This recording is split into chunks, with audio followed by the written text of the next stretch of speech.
दोस्तों, जैसा कि आपको पता है कि एसएससी एमटीएस का आपका 8 सितंबर का पेपर हो चुका है। तो दोस्तों, आज मैं आपके सामने ऑल शिफ्ट के 75 क्वेश्चन यानी 75 क्वेश्चन लेकर आ चुका हूं। इसमें आपके फर्स्ट शिफ्ट और सेकंड शिफ्ट और थर्ड शिफ्ट तीनों शिफ्ट के क्वेश्चन हैं।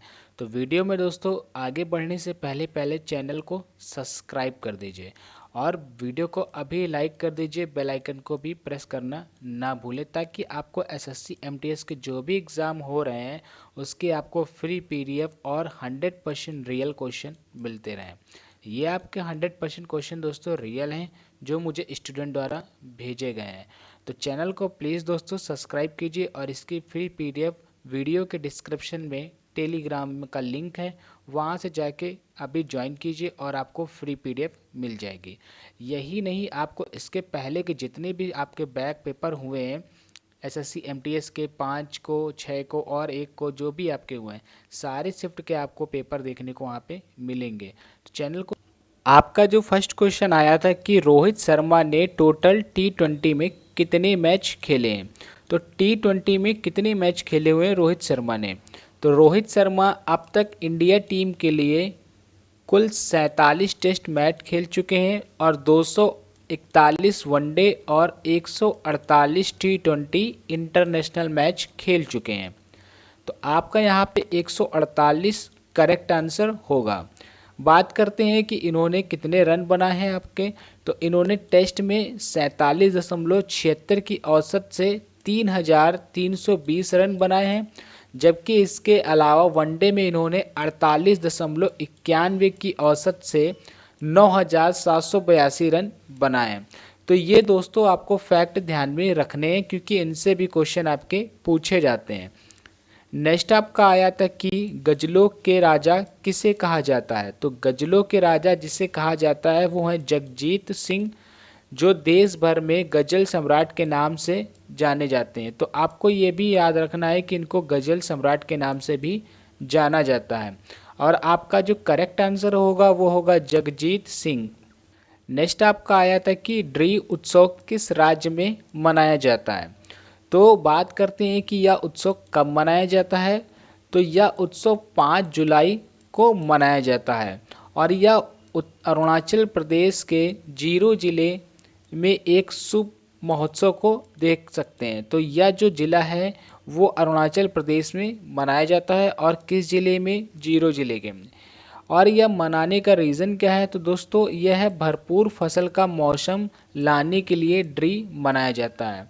तो ये आपको फैक्ट याद रखना है कि भरपूर फसल को लाने के लिए यह उत्सव मनाया जाता है। किस तारीख को, 5 जुलाई को। नेक्स्ट आपका पूछा गया था कि सबसे पहला जनजाति खेल का आयोजन किस वर्ष हुआ था। तो जो सबसे पहला जनजाति खेल का आयोजन हुआ था वो किस वर्ष हुआ था। तो ये हुआ था दोस्तों 2023 यानी कि हाल ही में इसी वर्ष। तो आपका राइट आंसर 2023 होगा। बात करते हैं कि इस कार्यक्रम में कितने राज्यों ने और कितने लोगों ने भाग लिया था। तो इस राज्यों में 26 राज्यों ने भाग लिया था, जिसमें 5,000 जनजातियां एथलीटों और 1,000 अधिकारियों ने भारत में स्वदेशी खेलों की विविधता और समृद्धि का प्रदर्शन किया था। तो इसमें आपको ये फैक्ट याद रखना है कि 26 राज्यों ने इसमें भाग लिया था और 5,000 जनजाति एथलीट ने। बात करते हैं कि यह मनाया कहाँ गया था। तो यह संस्कृति मंत्रालय, उड़ीसा सरकार और KIIT विश्वविद्यालय के संयोजन से Kalinga Institute of Social Sciences Bhubaneswar में पहला जनजाति खेल महोत्सव आयोजित किया गया था। तो आपको ये याद रखना है कि यह संस्कृति मंत्रालय के द्वारा उड़ीसा राज्य में और KIIT विश्वविद्यालय में इसको मनाया गया था। तो ये सारे फैक्ट आपको दोस्तों ध्यान में रखने हैं। नेक्स्ट आपका आया था क्वेश्चन कि ब्रह्म समाज की स्थापना किसने की थी। तो ब्रह्म समाज की स्थापना राजा राम मोहन राय ने की थी। तो राजा राम मोहन राय आपका करेक्ट आंसर होगा। ये अपने समय में एक विशिष्ट समाज सुधारक भी थे और 20 अगस्त 1828 में ब्रह्म समाज को राजा राम मोहन राय और द्वारकानाथ टैगोर ने स्थापित किया था? तो आपका यहाँ पे करेक्ट आंसर राजा राम मोहन राय ही होगा, लेकिन इन दोनों लोगों ने इसकी स्थापना की थी। और किस वर्ष और किस तारीख को हुई थी? तो 20 अगस्त 1828 को। तो ये आपको याद रखना है, क्योंकि आने वाली शिफ्टों में आपका ये क्वेश्चन जरूर आएगा। नेक्स्ट आपका है कि उत्तरी अमेरिका और दक्षिण अमेरिका के बीच कौन सा महासागर है? तो उत्तरी अमेरिका और दक्षिणी अमेरिका के बीच जो आपका महासागर है, तो यह आपका पानामा का स्थल डमरू मध्य दक्षिण अमेरिका को उत्तरी अमेरिका से जोड़ता है। तो आपका जो राइट आंसर होगा दोस्तों, पानामा का स्थल डमरू मध्य आपका करेक्ट आंसर हो जाएगा। और या उत्तरी अंटार्कटिक को प्रशांत महासागर से भी अलग करता है, तो ये भी आपको ध्यान में रखना है। नेक्स्ट आपका पूछा गया था कि गांधी जी ने दांडी यात्रा के उपरांत कौन सा आंदोलन शुरू किया था? तो जो आंदोलन शुरू किया था वो था आपका सविनय अवज्ञा आंदोलन। तो सविनय अवज्ञा आपका करेक्ट आंसर हो जाएगा। नेक्स्ट आपका आया था कि अनसुटेबल बॉय पुस्तक के लेखक कौन थे? तो यानी कि ए अनसुटेबल पुस्तक के जो लेखक हैं वो हैं करण जौहर। करण जौहर के पुस्तक के इसके लेखक हैं, तो करण जौहर आपका यहाँ पे करेक्ट आंसर हो जाएगा। इनके बचपन की कहानी को उसमें दर्शाया गया है। और यह पुस्तक प्रकाशित कब हुई थी? तो यह पुस्तक 9 जनवरी 2017 को अंग्रेजी भाषा में प्रकाशित की गई थी। तो आपको डेट भी याद रखनी है, क्योंकि ऐसा क्वेश्चन भी आपसे पूछा जाता है। और किस भाषा में? तो दोस्तों अंग्रेजी भाषा में यह प्रकाशित हुई थी। नेक्स्ट आपका आया था कि सांची स्तूप का निर्माण किसने करवाया था? ये बैक शिफ्ट में भी आपका क्वेश्चन पूछा गया था। इसके पहले जो आपकी 5 सितंबर की जो शिफ्ट थी उनमें भी ये क्वेश्चन देखने को दोस्तों मिला था। और हो सकता है आपका आने वाली शिफ्टों में भी ये क्वेश्चन देखने को मिले, तो ये इंपॉर्टेंट क्वेश्चन है। तो सांची स्तूप का जो निर्माण है दोस्तों वो सम्राट अशोक महान ने करवाया था। तो सम्राट अशोक महान आपका यहाँ पे करेक्ट आंसर होगा। बात करते हैं नेक्स्ट क्वेश्चन की। तो नेक्स्ट क्वेश्चन आपका आया था कि पुरुष कबड्डी के ग्राउंड की लंबाई कितने मीटर होती है? तो कबड्डी महासंघ के हिसाब से कोर्ट यानी कि ग्राउंड की जो लंबाई होती है वो 13 मीटर इंटू 10 मीटर होती है। तो 13 इंटू 10 आपका करेक्ट आंसर होगा। नेक्स्ट आपका आया था कि जोया फैक्टर पुस्तक के लेखक कौन थे? तो जोया फैक्टर पुस्तक के जो लेखक थे वो थे अनुजा चौहान। तो अनुजा चौहान आपका करेक्ट आंसर होगा। नेक्स्ट आपसे पूछा गया था कि अमीबा में सबसे प्राथमिक कोशिका कौन सी होती है? तो बात करते हैं दोस्तों कि अमीबा एक कोशिकीय जीव है, और जिसका अर्थात जो मतलब होता है कि अमीबा में एक ही सेल होता है। तो आपका यहाँ पे कौन सी होती है? तो एक ही सेल आपका यहाँ पे करेक्ट आंसर होगा। नेक्स्ट आपका आया था कि काजीरंगा नेशनल पार्क किस राज्य में स्थित है? तो आपका यहाँ पे आसाम करेक्ट आंसर हो जाएगा। और ये भी आपको ध्यान में रखना है कि राष्ट्रीय उद्यान भारत के असम राज्य का एक राष्ट्रीय उद्यान है। ये भी आपको फैक्ट ध्यान में रखना है। और काजीरंगा नेशनल पार्क भी आपका आसाम में स्थित है। नेक्स्ट आपका पूछा गया था कि 2004 और से 2009 तक झारखंड के राज्यपाल कौन थे जिनका निधन 2022 में हो गया था? तो 2004 से 2009 तक झारखंड के राज्यपाल थे और जिनका निधन हुआ था वो थे सैयद सिप्ते रज्जी। तो सैयद सिप्ते रज्जी आपका यहाँ पे करेक्ट आंसर होगा। नेक्स्ट आपका आया था कि नेक्स्ट क्वेश्चन आया था कि हर साल मार्च के महीने में चैप्टर कुट त्यौहार, यहाँ पे मिस्टेक है दोस्तों, क्यों मनाया जाता है? तो आपका यहाँ पे जो चैप्टर कुट मिजोरम, यहाँ पे किस राज्य होना चाहिए था, मिस्टेक हो गई। तो यह मिजोरम में दोस्तों मनाया जाता है। मिजोरम आपका करेक्ट आंसर होगा। और यह भारत का एक त्यौहार है जो मार्च के दौरान झूम कृषि के सबसे कठिन कार्य को पूरा करने के बाद मनाया जाता है। तो जो आपका झूम कृषि में सबसे कठिन कार्य होता है उसके उपरांत यह मनाया जाता है और यह मार्च के महीने में मनाया जाता है दोस्तों। और बात करते हैं कि झूम कृषि का मतलब क्या है, तो यह जंगल समाशोधन, जो आपका जंगल को अवशेषण को साफ कर देते हैं, यानी कि जंगल को जितनी भी कूड़ा कचरा या फिर आप समझ लीजिए टूटी फूटी लकड़ियां, उन सबको अवशेष जो होता है जंगल में गंदगी, उसको साफ करना। यह एक वसंत त्योहार है जिसे बहुत श्रद्धा और उल्लास के साथ मनाया जाता है। तो ये आपको फैक्ट ध्यान में रखना है। नेक्स्ट आपका आया था कि मन्ना डे का संबंध किससे है, तो मन्ना डे का जो संबंध है भारतीय पार्श्व गायक से, गायक थे, तो आपका भारतीय पार्श्व गायक करेक्ट आंसर होगा। इनका वास्तविक नाम प्रबोध चंद्र डे था, तो आपको ये भी फैक्ट ध्यान में रखना है। नेक्स्ट आपका पूछा गया था कि रुक्मणी देवी अरिंदेल अरिंदेल निम्नलिखित में से किस नृत्य से संबंधित हैं, तो रुक्मणी देवी अरिंदेल जो है वो भरतनाट्यम से संबंधित हैं, तो भरतनाट्यम आपका करेक्ट आंसर होगा। नेक्स्ट आपका पूछा गया था कि अनुच्छेद 21A के तहत शिक्षा का मौलिक अधिकार कितने वर्ष के बच्चों के लिए है, तो जो शिक्षा का मौलिक अधिकार है वो 6 से 14 वर्ष की आयु के बच्चों के लिए होता है और इस समूह के सभी बच्चों को मुफ्त और अनिवार्य शिक्षा का प्रावधान दिया गया है, किसके अनुच्छेद 21 के तहत। तो आपको ये सारे फैक्ट ध्यान में रखने हैं और आपका करेक्ट आंसर 6 से 14 वर्ष की आयु होगा। नेक्स्ट आपका इसमें से पूछा गया था कि सबसे ऊंचा जलप्रपात कौन सा है, तो दोस्तों अगर आपके कुछ पेपर में भारत का सबसे ऊंचा जलप्रपात पूछेगा तो आपका कुंचिकल होगा, कुंचिकल पल्स आपका राइट आंसर होगा। और अगर विश्व का सबसे ऊंचा जलप्रपात पूछेगा तो एंजल जलप्रपात आपका आंसर होगा।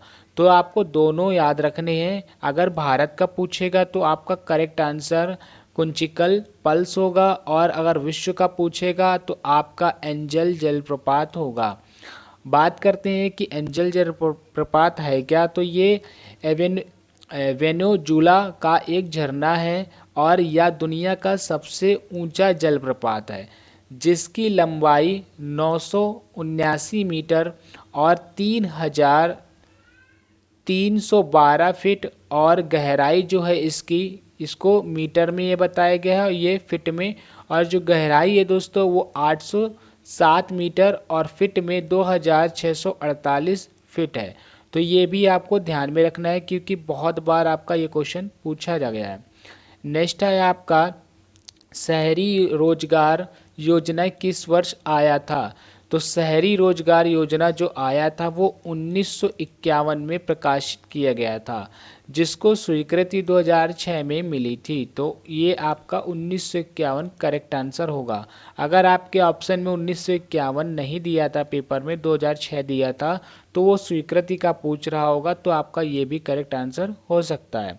नेक्स्ट आपका आया था कि मानव विकास सूचांक में भारत के बाद किस देश का स्थान है, तो मानव विकास सूचांक को, जिसको हम लोग दोस्तों HDI भी बोलते हैं, ये भारत में 189 देशों में से 131वां स्थान पर है, तो 131वां आपका यहाँ पे करेक्ट आंसर होगा।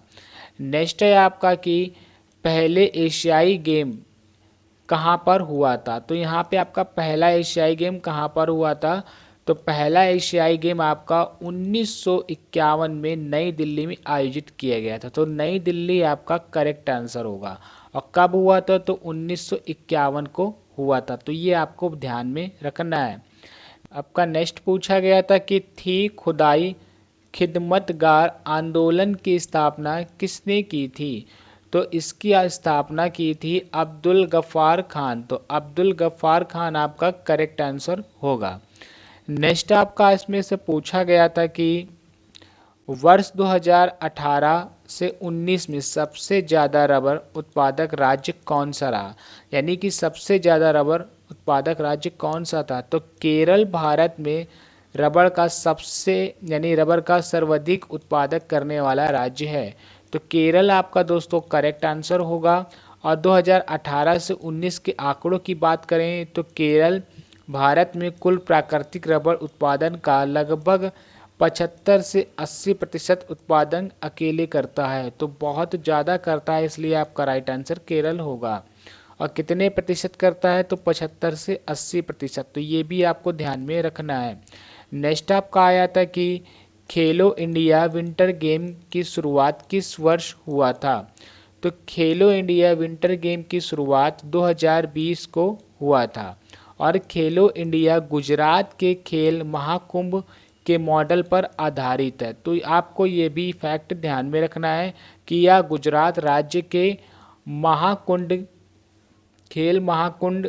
महाकुंभ खेल महाकुंभ के मॉडल पर आधारित है, जिसमें 27 विषय हैं और देश भर के स्कूल और कॉलेज इसमें भाग लेते हैं। तो आपको ये फैक्ट सारे ध्यान में रखने हैं कि 27 इसमें विषय हैं और ये खेल महाकुंभ पर आधारित है, गुजरात राज्य में होता है। इसकी शुरुआत 2020 में हुई थी। तो ये सारे फैक्ट आप ध्यान में रखिए। नेक्स्ट आपका आया था कि वार्नाकुलर प्रेस एक्ट अधिनियम किस वर्ष आया था। तो वार्नाकुलर जो प्रेस एक्ट है वो अंग्रेज सरकार द्वारा भारत में सन 1878 में देशी प्रेम अधिनियम वार्नाकुलर एक्ट पारित किया गया था, ताकि भारतीय भाषाओं में पत्र और पत्रिकाओं में और कड़ा